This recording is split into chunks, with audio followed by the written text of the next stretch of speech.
Hello friends, I'm dictating transcription number 421, 100 word per minute. Get ready. Start.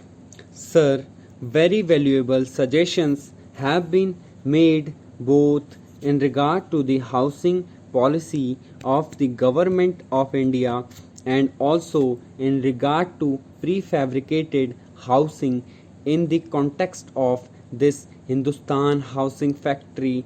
Sir, I would like to say a few words about the housing policy of the Government of India because many members have touched upon it. Sir, we undertake housing in two particular ways.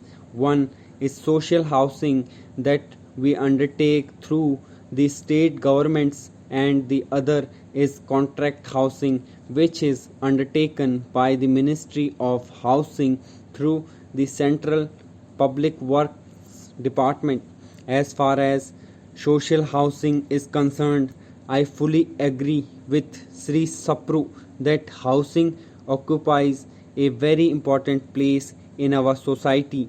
Food, clothing, and shelter. We have always been proclaiming that they are the three tenets of our socialistic pattern of society, and I do admit that as far as social housing is concerned, it has not received the same attention as it should have received in our plans. I am not blaming the planners. After all, they have to take the finances of the country into consideration. They have also to take the state resources into consideration. But, sir, it is a fact that while the population of the country has been growing and growing very fast during the last 10 years, there was a rise of over 21%, but in that period the allocation under housing was brought down from 34% to 15% under the 10th plan. That has been our misfortune.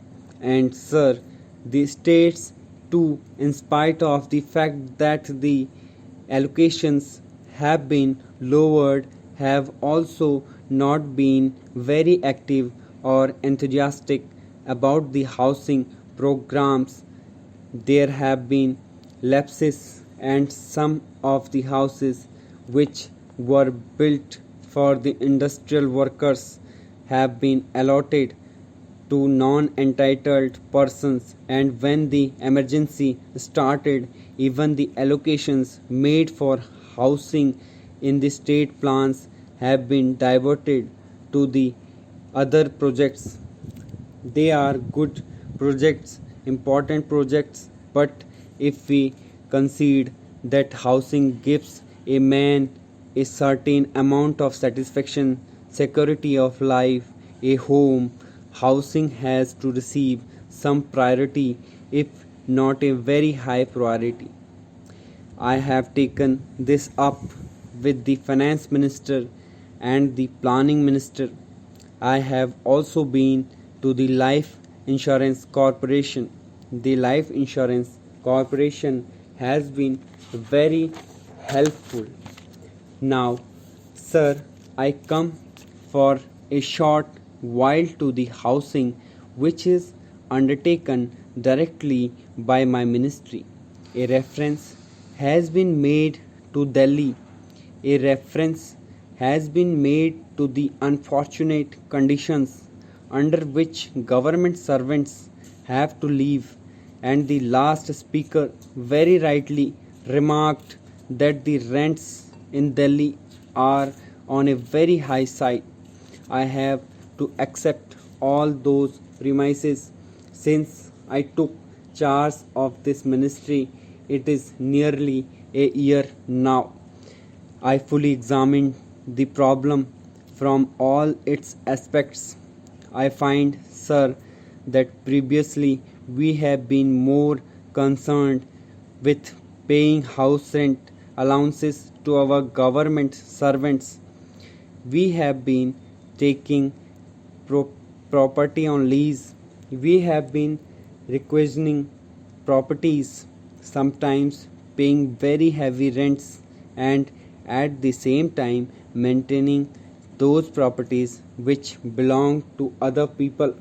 If all the money that has been paid as rent or as house rent allowances had been diverted to the construction of houses, I am sure that the housing difficulties in Delhi and other parts of the country like Madras, Bombay, and Calcutta would not have been so acute.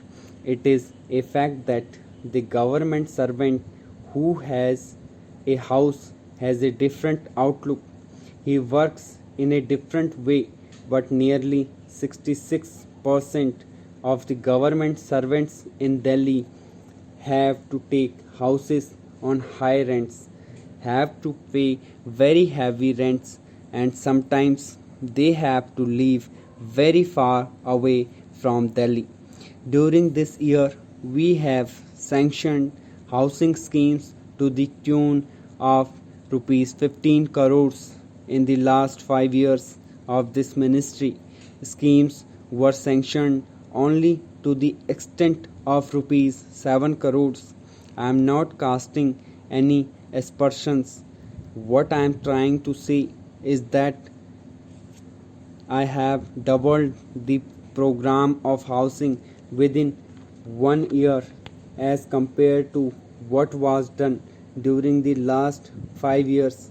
I hope that we should be able within the next few years to give a certain amount of satisfaction to the government servants who have to work under very difficult conditions in Delhi.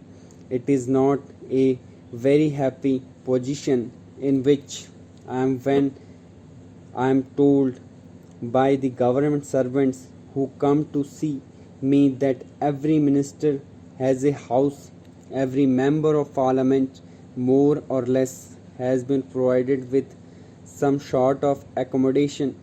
Members of the planning commission, judges of the Supreme Court, senior officers, every one of them has a house, and that too very near to the place of work. But as far as the poor government servants are concerned, most of them have no accommodation. Stop.